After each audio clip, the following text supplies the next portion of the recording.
It's been a couple days since I'm back and I have some facts and statistics for you guys. I've been recording everything on this little book over here. So in gas wise, we spent about 475 Canadian dollars for a total distance of 5,800 kilometers. Now you may be wondering how we spent so less on gas when we traveled such a huge distance. Well, we actually drove in a hybrid car.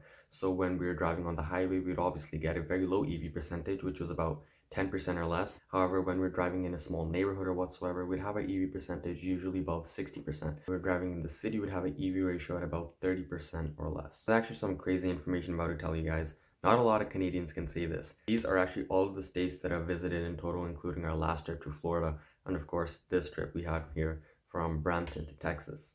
That's a lot of states if you ask me. Not a lot of Canadians can say they visited all these American states. And that's the purpose of this road trip. We got to visit each and every state, learn something new. One thing I'd like to say for a fact though, is I really enjoyed Raising Cane's. I've been craving that for so long. I'm a foodie guy, so I really enjoyed it. One pretty cool piece of information that me and my dad also noticed while we're driving on the highways is that the highways actually merge from every single intersection. Or what I mean to say is there's a ton of highways all coming in from different directions, all merging into one highway. There's a ton of highways that do this. So I'd have to say the highway system here in America is much better than what we have in Canada. When you think about highways in Canada, the first thing that comes to your mind is 401, 407, 410. I mean, those are the only highways I know.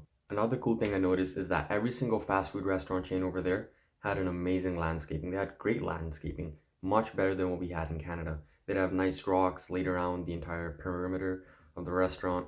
They'd have a good space, a nice parking. Another super cool fact is that the milk actually comes in jugs, and that is literally a blessing. They come in gallon jugs. I know we got the same in BC here in Canada as well, but the milk we get here in Canada is in plastic bags, and that just sucks. You know, gallon tubes are just much better. They spill less, they're easier to carry, there's a higher quantity of milk, and they're much easier to store. There's also one very weird fact that we noticed. On our way to Texas, the temperature wasn't really increasing. I mean, it increased by a degree at most every couple hours, but compared to our last trip, which was at Florida, the temperature was increasing by 1 degree every single hour. Here, when we reached Texas, it was barely 25 degrees. It was raining. Yeah, it was raining 5 days straight. And then on our way back, I was, I think, in Tennessee area, even up to the Ohio area, and it was 35 degrees. Even when you reached Brampton, it was like 30 degrees. That's like the basic temperature or the bare minimum that we got back in Texas. So that was pretty unfortunate. Another crazy thing is we drove to Detroit. It took 4 hours. That means 4 hours of continuous driving within Canada. That just proves how large Canada really is. Honestly, I'd love to live in America.